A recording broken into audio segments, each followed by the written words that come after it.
5 আগস্টেই বাংলাদেশের জনগণ আওয়ামী লীগের বিরুদ্ধে একটি রায় দিয়েছে যে তারা এ দেশে আর কখনো রাজনীতি করতে পারবে না বলে মন্তব্য করেন জাতীয় নাগরিক পার্টির আহ্বায়ক নাহিদ ইসলাম। শুক্রবার 2 মে জাতীয় প্রেস ক্লাবের অডিটোরিয়ামে এবি পার্টির প্রতিষ্ঠা বার্ষিকীর অনুষ্ঠানে তিনি এসব কথা বলেন। নাহিদ ইসলাম বলেন, আমরা যখন বলি জনগণ সিদ্ধান্ত নেবে আওয়ামী লীগের ব্যাপারে, তখন উপায় হচ্ছে একটি ভোটের মাধ্যমে, অন্যটি রাজপথে তাদের অবস্থান জানান দিয়ে গণ অভ্যুত্থানের মাধ্যমে। তা 5 আগস্টেই জানানো হয়েছে বলে জানান তিনি।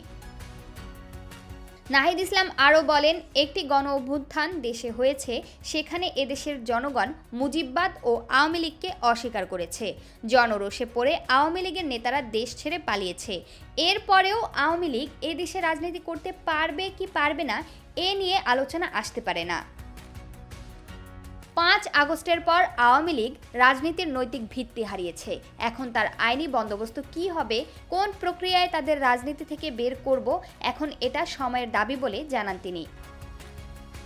তিনি বলেন, আওয়ামী লীগের নিবন্ধন বাতিল অতি দ্রুত করা উচিত এবং তাদের সাংগঠনিক কার্যক্রম নিষিদ্ধ করতে হবে এবং বিচারের মাধ্যমে আমরা তাদের বিষয়ে একটি চূড়ান্ত ফয়সালা পাব।